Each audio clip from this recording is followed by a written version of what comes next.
Number 10. First appearance, first defeat. During his very first appearance, Vulture ended up being defeated. He first appeared in The Amazing Spider-Man issue number 2 and ended that first story he appeared in during the first half of the comic, of course, in prison. Vulture here manages to catch Spider-Man unawares the first time they meet and even kinda captures him. However, Spider-Man escapes and later outsmarts Vulture, realizing that he relies on his wing gadgetry to soar and really has no powers of his own and is just kind of an old guy. Spider-Man creates a device which disables Vulture's wings. Next time the two encounter one another, he uses it during the fight and handily defeats Vulture just like that, clipping the old man's wings and leaving that bird to be caged. Sorry, Adrian. Number 9. Spotter needed.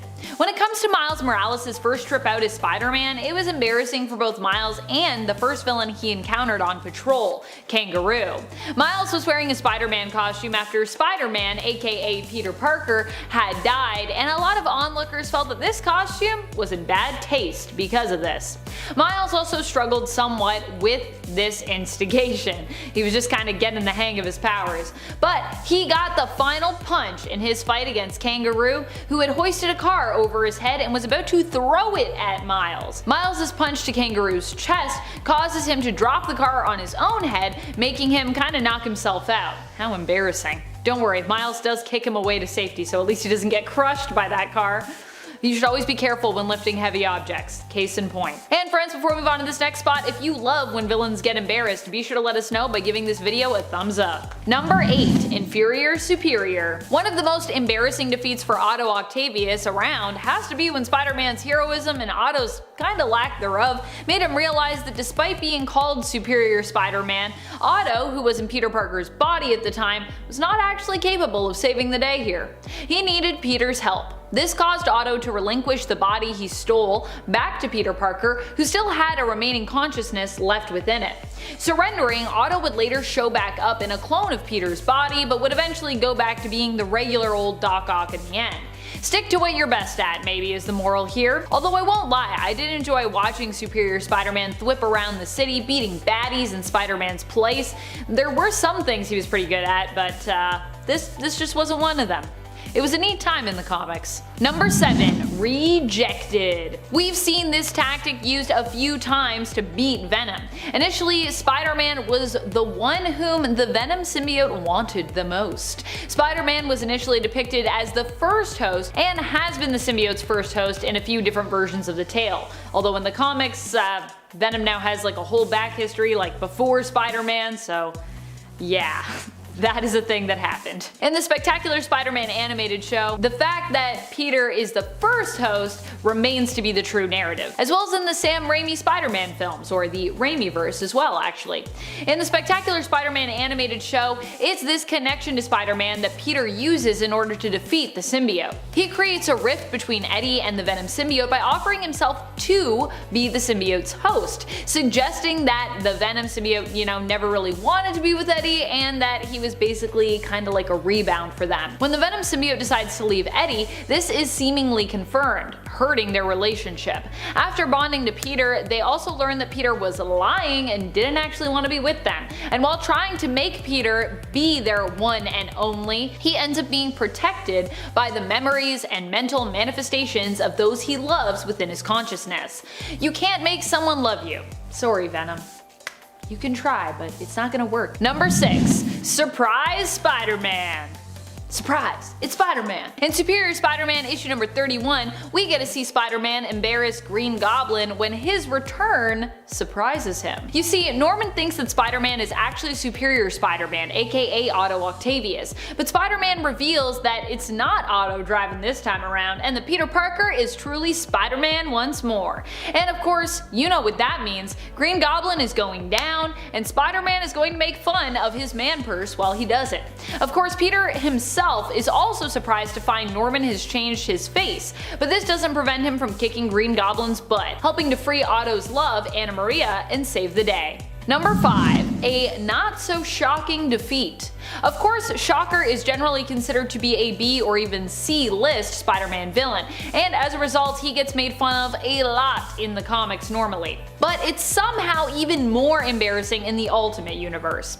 In issue number 8 of Ultimate Spider-Man, the issue opens with Spider-Man taking on Shocker and making embarrassingly quick work of him, asking who exactly he's supposed to be, the vibrator? Because yeah, the shock he's emitting is pretty weak. The other hilarious point here is that Spider-Man then turns the shock back on the Shocker, jamming his guns and basically causing him to shock himself. Ouch. Number 4. Watch your step. This embarrassing defeat comes to us from the pages of issue 230 of the Amazing Spider-Man comic. In this two-part story, Spider-Man took on the unstoppable power of the Juggernaut. While physically Peter struggled, Spider-Man eventually figured out a way to put a stop to Juggernaut without having to try and match his strength. Instead, he jumped on his head and he covered his eyes. Because they were fighting in a construction site, as Juggernaut flailed around trying to basically get the spider off his head, he accidentally stumbled into some wet cement, sinking down deep and finding himself trapped. So apparently take Juggernaut's eyesight away and he'll basically defeat himself because he's so clumsy. At least that's how it went down this time. Spider-Man of course just leapt to safety after Juggernaut was confirmed as stuck, taking the opportunity to make fun of all of his clumsiness. Poor Juggernaut. Stumblefoot, I think that's what he calls him. You Stumblefoot. Number 3. Back in Black. During the events of the Back in Black storyline, Peter dons his old black costume while trying to hunt down the person responsible for shooting Aunt May. He ends up discovering that Kingpin was behind the hit. In truth, it had actually been a hit put on Peter Parker after it was revealed that he was Spider-Man, but Aunt May was shot instead by accident. As Aunt May lay in the hospital fighting for her life, Peter decided to pay Kingpin a visit in prison. Not caring about his identity any longer, he even removed the top half of his suit, wanting Kingpin to know that this is Peter Parker fighting him, not Spider-Man. Peter brutally beats Kingpin up, humiliating him in front of the other inmates. The whole point is to show Kingpin just how strong Peter is and how he could easily kill Fisk, should he want to.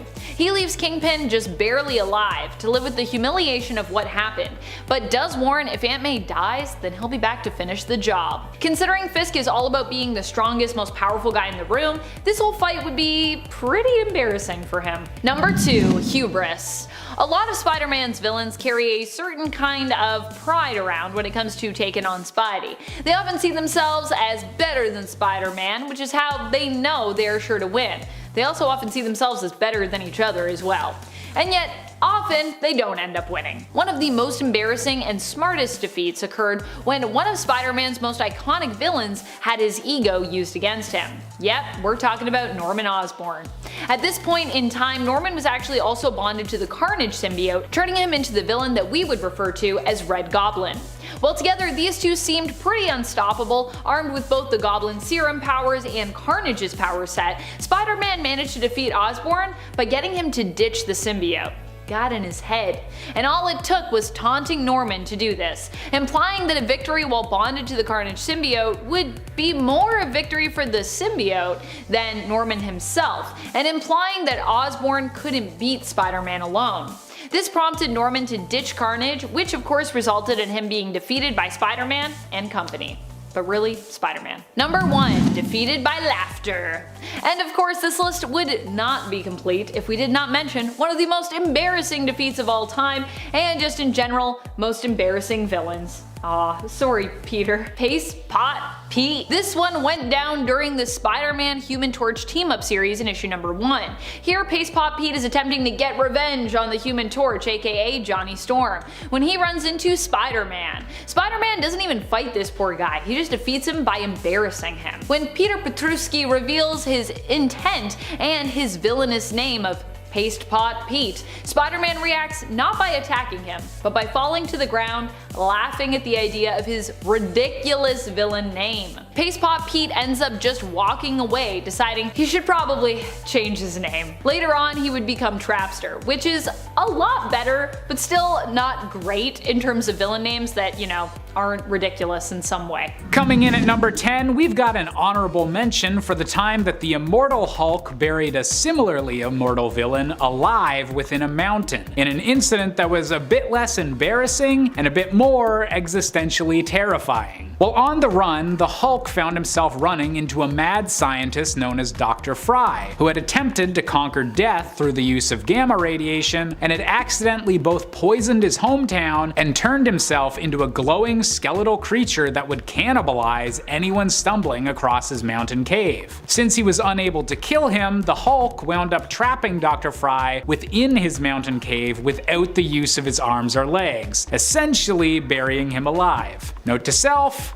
do not get on the Hulk's bad side while also being immortal. Coming in at number 9, we've got either the best or worst Hulk pun of all time used against the Red King. Following his exile from planet Earth, the Hulk found himself as a gladiator combatant on the planet Sakaar, battling in fights overseen by the cruel leader of the planet, Angmo Asan, aka the Red King. In a final battle to take back the planet, the Hulk led a force of rebels against their captors, and went head-to-head against the Red King inside his own arena in a sword duel to the death. And while the fight itself was pretty cool, the icing on the cake was the final pun as the Hulk defeated his foe with his sword and cried out, "Hulk slash." Coming in at number 8, we have the Incredible Hulk vs. Black Bolt, King of the Inhumans. Following the Hulk's extended stay on Sakaar, and following the death of the love that he'd found on the planet, the Hulk began making his way back to Earth to face off against the heroes that had sent him into the cosmos in the first place. He was intercepted on the Earth's moon by Black Bolt, who used his incredibly destructive voice to whisper enough at the Hulk when he refused to back down. An attack that likely would have killed anyone else, but left the Hulk still standing, grinning, and saying, "I didn't come here for a whisper, I want to hear you scream," which just might be the most badass thing ever dared to be said to Black Bolt. Coming in at number 7, we have the ultimate Hulk literally eating Herr KAISER. As one of the first major enemies faced by the ultimate superhero team, KAISER was a Chitauri warrior that had infiltrated Earth during the Second World War and was able to fight toe-to-toe with both Nick Fury and the super serum enhanced Captain America. As a last-ditch effort to defeat the villain, the Ultimates unleashed the Hulk to defeat their shapeshifting foe, who decided to ensure KAISER could never return by eating his corpse and then destroying the feces that resulted from the meal. There's overkill, and then there's being overkilled by the Hulk. Coming in at number 6, we have the Ultimate Hulk versus Ultimate Abomination. In another example of the Ultimate Hulk being vicious as hell, the Abomination was an attempt to recreate the conditions that had made the Hulk, but hoping to improve the process and allow him to be controlled. The Abomination had all of the Hulk's strength, but retained all of his human brain power after the transformation, which was intended to help the Abomination permanently put down the Hulk, but still led to Abomination being absolutely torn to shreds, with the Hulk adding salt to the wound by claiming, "You think too much," a final backhanded insult to show that being smarter isn't always going to lead to better outcomes. Coming in at number 5, we have the original Marvel Universe's Hulk vs. Abomination, which somehow manages to be even more of a complete victory than the Ultimate versions. After Abomination was blamed for the death of Bruce Banner's wife, Betty Ross, the Hulk went on a complete rampage to destroy Abomination, something the villain intended to finally figure out which of the two green giants was stronger. But in a final humiliating moment, the Hulk had the opportunity to finally kill Abomination, but instead chose to revert back to Bruce Banner, showing his humanity and proving to Abomination that Banner had the strongest willpower of all, the ultimate defeat for Abomination. Coming in at number 4, we have Hulk smashing Loki in the original MCU Avengers film. For years, comic book fans had been yearning to see a proper adaptation of the Jade Giant on screen. And while earlier live-action Hulk films were ambitious in their own ways and had their own unique moments, the most iconic and defining Hulk moment finally came when the Hulk joined the Avengers in their first team-up movie and interrupted Loki's monologuing to give him the beatdown he deserved. This was the Hulk we'd all been waiting to see, and hearing Cap tell him to smash, or the Hulk saying "puny god," they were definitely worth the wait. Coming in at number 3, we have the Hulk killing Maestro go with the explosion that created him in the first place. Bruce Banner often has to face off against different mental versions of the Hulk inside his head, but this alternate version of himself from a post-apocalyptic future is the real deal. Naming himself Maestro after conquering what remains of America following a nuclear winter, this version of the Hulk had become far stronger than the Hulk's usual starting strength, with years of sucking up deadly radiation only improving his ferocity and power. When the real Hulk encountered this warlord version of himself, the only way he was able to finally come out on top was by literally warping the Maestro back in time to be killed by the same gamma bomb that created the Hulk back in the 60s. A nice bit of circular karma that showed that Bruce Banner could outwit even his older self. Coming in at number 2, we have Zombie Hulk vs. Zombie Thanos. The Hulk and Thanos might not have gotten to get a proper physical rematch in the MCU, but in the Marvel multiverse, their zombie versions had a fight that has to be seen to be believed. 40 years after the initial infection that turned their universe into an undead wasteland, a zombified Thanos decides to pick a fight with an undead Hulk, claiming that the Hulk has eaten more flesh than his fair share. With the eloquence that only a zombie can provide, the Hulk responded by crushing Thanos' skull between his clapping palms, instantly destroying the weakened Mad Titan and showing that maybe you shouldn't tell the Hulk he's been eating too much lately. And finally, coming in at our top spot, we have the time that the Ultimate Hulk threw the Wolverine's legs up a mountain. While the Wolverine might not count as an outright villain, at this point in the Ultimate Universe, the Hulk and Wolverine were definitely enemies. Tasked by Nick Fury to kill Bruce Banner, the Wolverine got his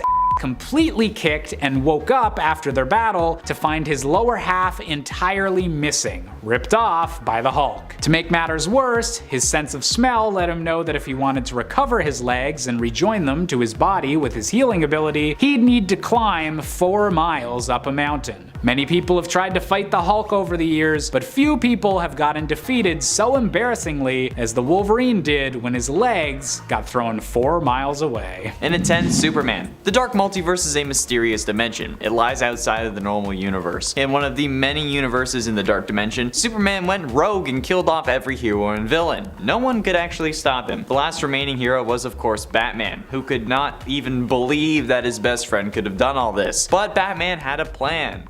Fail-safe.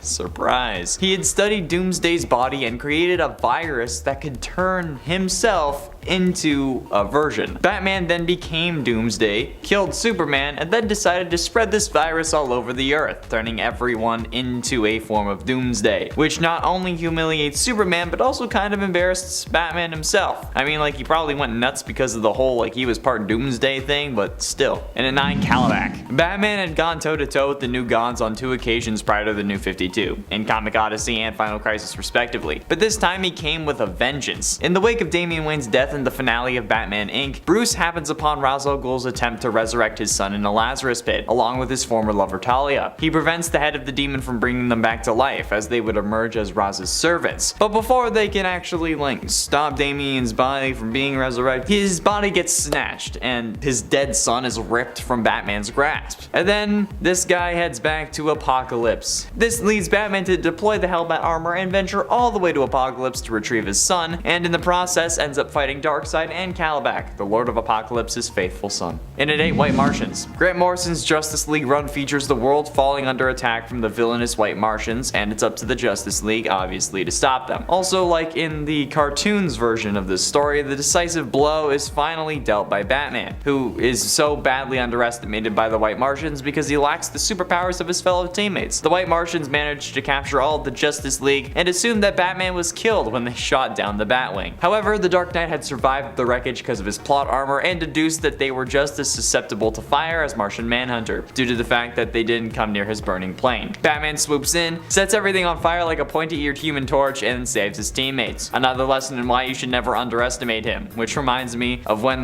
Oliver Queen shot all the Dominators with their own gun in the Invasion crossover on the CW after escaping Dreamworld, which is still one of my favorite Arrow episodes. And at 7, CIRCE. Amazon's Attack was a short crossover that released in the build-up to Final Crisis. crisis. The comic saw CIRCE manipulate the Amazons into invading the United States, believing that Wonder Woman had been detained by the Department of Metahuman Affairs, which wouldn't really make sense given that she's an Amazon and not a metahuman, but anyway. The Justice League was sent in response, or chose to go on their own at least, and wouldn't you guess it, Batman is right in the front lines. The Amazon attacks crossover, seize the Sorceress, underestimate Batman, and suffer embarrassment as a result. Batman enlists the help of Zatanna to defeat CIRCE, and the League's preeminent magician casts a spell on the Wonder Woman adversary that renders her powerless for a short period of time, allowing for the Dark Knight to get the drop on her and lay the groundwork for Wonder Woman to swoop in and deliver the final blow. And at 6, Deathstroke. When it comes to comics, Batman and Deathstroke have faced off with each other on many occasions, with no definitive results going one way or the other. One of the most recent battles in the aptly titled Batman vs. Deathstroke comic saw the two fight into a stalemate. It's a fitting conclusion with a duel between the world's greatest detective and the world's deadliest assassin. Bats and Deathstroke then fought each other on top of a cable car dangling over Gotham Harbor. And just as when it seems as though Slade has gotten the upper hand, the Caped Crusader is able to ensnare him with his grapple gun and save the hostage position nearby, at least in the short-lived Beware the Batman animated series, which was released for one season in 2013. Deathstroke may be one of the deadliest figures in the DC universe, but that didn't stop Batman from giving this Terminator reject his just desserts. Halfway through into number 5, Darkseid. Bruce Wayne was at first not really taken seriously by Darkseid. As a matter of fact, Batman uses the element of being underestimated as like his greatest superpower basically. Batman doesn't kill, but he was forced to kill when Darkseid threatened Earth. The only known substance that could kill a new god is radion, so Batman shot Darkseid with a radion bullet and caused himself to die in the process. Darkseid, for that matter, had Batman as the last person in mind that could actually stop him. He thought if anybody was going to kill him, it would be Clark Kent, so yeah. Up until this point, the only human or sentient being for that matter that has truly made Darkseid, the god of evil in the DC universe, cower and run away is Batman. In it for Reverse Flash. A pride point for basically all speedsters, especially evil speedsters, is how fast they can move, how they're faster than a speeding bullet, and how they're basically impossible to hit. So imagine our surprise when Reverse Flash ends up getting popped in the head by none other than Thomas Wayne in the Flashpoint timeline, so that Barry Allen could access enough speed force to save the world and bring his son back. And while this apparently killed Thawne, that was far from it. Thawne actually started vibrating as fast as he could to slow the destruction of his brain. This actually gave Thawne more time to try and avoid death, or to try and find a way to do so, and gave him the ability to hold quite the grudge. Humiliated by getting killed by Batman of all people, Thawne sets out to be even worse than usual, even ripping up the letter that Thomas Wayne gave to Barry to give to Bruce. The only contact that Bruce has had with his parents since they died. The only contact with a living version, which is absolutely brutal. Batman was like ugly crying and ooh, it was not pretty. Getting close to the end into number 3, the Riddler. Batman Universe is an absolute gem of a comic. The series spotlights Batman in a time-traveling, universe-spanning adventure that takes him all the way from present-day Gotham to Thanagar, then back in time to the Wild West where he meets Jonah Hex, and then all the way back to the present again. This series starts off somewhat innocuously, however. It's kind of simple, with a confrontation with the Riddler. Only Batman can tell that something isn't quite right. The Riddler's riddle this time was simply, when is the Riddler not the Riddler? And both the Dark Knight and Alfred agree that this is way below Nigma's usual standard. After chasing Riddler down and asking why he's stolen a priceless Fabergé egg, Batman also expresses concern at Nigma's behavior. It comes off as sincere concern, but there's an element of condescension in there as well about how Riddler just isn't riddling like he used to, and honestly, he's trash at the moment, basically. And it's even more obvious that this is kind of Batman's tone when Green Arrow shows up and Batman literally says, "You're embarrassing yourself in front of Green Arrow. Are you feeling alright?" Which is kind of a dig at both Nigma and Oliver. Penultimately, in at number 2, the Justice League. The Justice Buster Batsuit is a mech suit part of Batman's FENRYOR contingency, designed to take down the entirety of the Justice League, making its feature appearance in Batman Endgame when the Joker used his virus to warp the brains of the Justice League as the beginning of his Endgame plot. Batman was forced to use the FENRYOR protocol to eliminate his teammates. The suit was successful in eliminating Wonder Woman, the Flash, and Aquaman, but met an even match at the hands of Superman. After a lengthy fight, Superman tore through the armor and nearly killed Batman until Bruce used kryptonite chewing gum and spit it in Clark's face, rendering him unconscious. Come on! Like, imagine waking up to learn that you passed out because Batman spit on your face. Like, seriously bro, please, brush your tongue when you brush your teeth. Your breath is absolutely lethal. Not to mention the miniaturized red suns for Knuckles, ancient Greek supernatural weaponry, super fast servers, and electromagnetic nerve trees for a sensor array that are also in the suit. And finally, in at number 1, the Joker. Mad Love is one of the most beloved episodes of Batman the Animated Series, but the story of the episode was first told in the show's tie-in comic, The Batman Adventures. The story provides an in-depth look into Harley Quinn's origin and the full extent of her abusive relationship with the Joker. After her anniversary plans end with her being thrown out of a window by Mr. J, she decides that the only way to win her Puddin's affection is to capture and kill Batman. And she succeeds, well, at capturing. But Joker isn't happy about that. If anyone's gonna take Batman down, it's going to be him. And he lashes out at Harley once again, leaving him alone with the Dark Knight. Batman and Joker then fight, obviously, but Batman's able to use Harley's successful scheme to his advantage, taunting the Joker that she came closer than he ever has to actually killing him, and concluding this joke by calling him Puddin', which is one of the funniest things I think Batman has ever done. Being usually a brooding and dark hero who still refuses to kill despite his darkness, calling his greatest enemy by his girlfriend's pet name is one of the best moments for Batman ever. Number 10. General Koi and Prince Baran get spooked. Wrapping up the events involving Terra Verde's civil unrest and the face-off with Spore in issue number 23 of the original Wolverine series, Wolverine decided upon his return to Madripoor that it was time to give General Koi and Prince Baran a taste of their own medicine. While Prince Baran was a sometimes ally of Wolverine's, for this story he was more playing the role of sometimes villain or antagonist that he's also known for in the series. As such, in the middle of the night, Wolverine pays a visit to both men and kidnaps them. They awaken blindfolded in the sewers, where Wolverine explains the extent of what can happen if the vial of the drug that Koi chose to keep were unleashed on someone, how it would basically make them go insane. It could also potentially unleash a darker evil who was only just defeated, Spore. Really not cool for you to keep that vial, Koi. Koi and Baran fear that Wolverine has administered the to them, terrified. They discover, however, that this is not the case, and instead that the only threat in these sewers is an equally deadly and very angry Wolverine. Horrified, they run in fear and escape from the sewers, only to be laughed at by the people of Madripoor as they surface, covered in sewage. Hopefully they learn their lesson.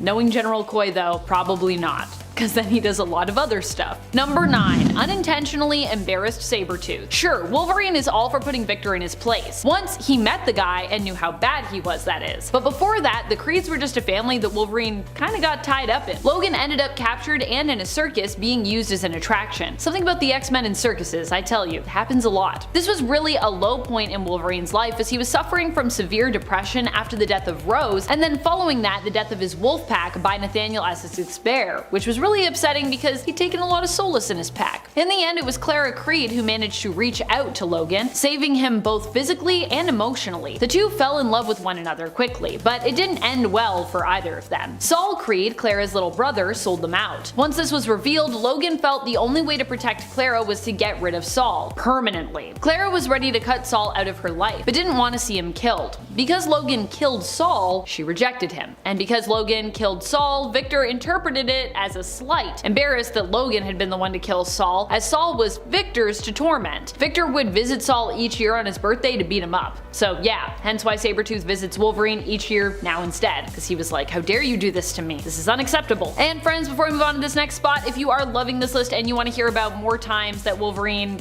kind of embarrassed his villains, intentionally and unintentionally, be sure to let us know by giving this video a thumbs up. Number 8. Blew up Dracula. If you've been surprised by Dracula appearing as a Wolverine villain in his current 2020 series, don't be. These two actually have a lot of history, and the mutants themselves have also tangled with vampires in general in the past. Old Man Logan even faced Dracula before, when mutants were disappearing and he was on the trail of tracking down his good pal and one of his sidekicks back in the day, Jubilee. This time around, however, Dracula seems to be interested in harnessing Wolverine's blood for its healing properties, and using the blood to help all vampires walk in the daylight without danger of going up in flames and perishing. Wolverine, however, literally blew up Dracula's well-laid plans when he took part in a plan to turn his body into a bomb. Well, more a devoid of consciousness clone body. This body was then offered to Dracula by his less than faithful servant Omega Red, which means instead of walking in the daylight, much of Drax's following instead went up in smoke, as Wolverine's clone's blood was altered to be like liquid sunshine to the vamps, thick with photonic cells, and so he became a dirty bomb. Or well, his clone became a dirty bomb. Number 7. Avon calling. Not necessarily a great super villain of Wolverine's per se, but in issue number 30 of the original Wolverine series, Wolverine managed to embarrass a whole team of Madripoorian militia and palace guards when he was dealing with the masterminds behind the Lazarus Project. As he and his allies aim to infiltrate the palace and confront General Koi, Broker, not to be confused with the Power Broker, and Dr. Page, Wolverine walks right up to the guard, and when he asks who goes there, answers, Avon calling. Wolverine can be nonchalant and make jokes here because he's got Karma on his team. Rather than respond with an attack, Karma basically takes hold of the guard's mind and then has him take them into the palace under the guise of his prisoners. Of course, this ruse doesn't last for too long, but it does last long enough to get them into the palace at least, and to basically where they need to go. Number 6. Ruined Merchant's Auction. When Wolverine donned his patch disguise to return once more to Madripoor, it was quickly revealed to him that everyone kinda already knew who he was. And while he had come to save a former teammate from being auctioned off as a weapon, he himself ended up on the auctioning block. But although the merchant saw his presence as an opportunity, in the end he realized his mistake, as Wolverine didn't just get away with Maverick as intended, but pretty much ruined his whole auction and Merchant's whole catalog besides. You can check out how badly Wolverine ruined this party by checking out issues number 9 and 10 of the 2020 Wolverine series. Number 5. Resisted the change. Wolverine's healing factor doesn't just protect him from severe injuries, it also protects him against supernatural related monster rules, such as how they dictate transformations. And if he does end up getting affected by said rules, the change is typically only temporary for him. Eventually his healing factor will basically cure him. Case in point, when Old Man Logan faced off with Dracula during his hunt for Jubilee. Dracula managed to attack Wolverine and even bite him in this second volume of Old Man Logan, but the joke was on Drac. Wolverine's healing factor protected him from giving into vampirism, and we learned that he was immune to said bite and its effects. Sorry, Dracula. In the end, Wolverine came out on top, managing to later on decapitate Dracula. Obviously, he came back, but for the Prince of Darkness, King of Lies, Lord of the Undead, this was a pretty embarrassing defeat. Especially as he bit him and then he was like, yes, this didn't work, but that's fine. I'm sure it's taking all of your healing factor to fight off the vampirism. I don't know if it was actually taking all of his healing factor. He did look a little rough, but I feel like Wolverine was like, yeah, sure, bub, all of my healing factor. Number 4. Bad karaoke for Maverick and Merchant. Later on in the current Wolverine series, Maverick would take a job from Merchant, deciding in the end to work with him despite Merchant attempting to auction him off previously, and thereby putting Maverick in the crosshairs of Wolverine. With the two at odds fighting over information stored on a Krakoan bug, Wolverine in the end decided to let Maverick think he stole that bug back from him and his friend CIA agent Jeff Bannister, only for Maverick to learn later while handing it over to Merchant that the bug was actually wiped clean and the information on it replaced with tons of Johnny Cash karaoke, likely taken from performances at the Green Lagoon's karaoke night. Oh boy.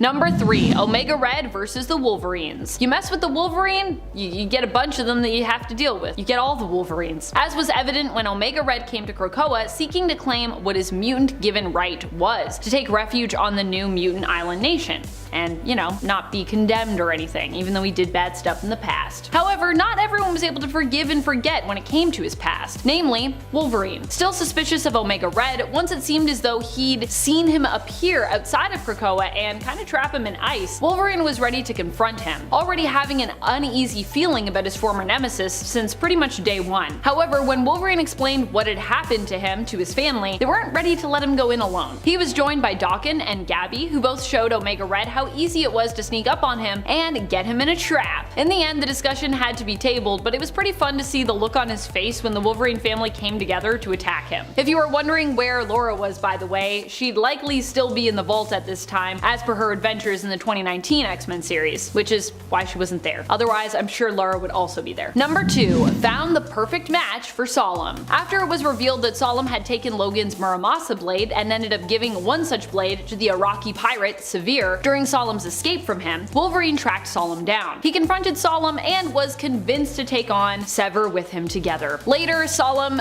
bailed on this confrontation in typical Solem fashion, it seems. However, Wolverine had a few tricks up his sleeve. Realizing that he and Solem were fairly even matched, he decided to call in some reinforcements. Wolverine went to the White Queen, Emma Frost, and had her join him in their confrontation of Solem, which she was happy to do as she had her own score to settle with him. They pursued Solem to the sliver of remaining Araco Island on Earth where he was hiding out. And let's just say that while Wolverine and Solem could likely fight against one another all day to only really reach a stalemate, Emma was out of Solem's league. She interrogated him, much to his dismay and embarrassment, because Emma of course can easily access almost anyone's hidden dirty secrets and desires, no matter how dirty and secret and hidden they are. So now she knows everything about Solem, whether she wanted to or not. Number 1. Ultimate Family Jewels. Oh boy. Of course, a lot of embarrassing moments would come from the Ultimate Universe, wouldn't they? This one hails from issue number 12 of the Ultimate X-Men series. Here, Ultimate Wolverine and Ultimate Sabretooth face off, only for Wolverine to completely embarrass Victor in this fight. As Sabretooth holds Wolverine beneath the water, making him suffocate and killing his brain cells, Wolverine counterattacks by going for his, family jewels, as he calls them. His retort to Sabretooth mocking how he'll never be considered a brainiac now turns to tears and pain as Wolverine responds that at least he's smart enough to cover his family jewels in a fight before he tackles Sabretooth off a cliff. Wow, what a way to finish a fight.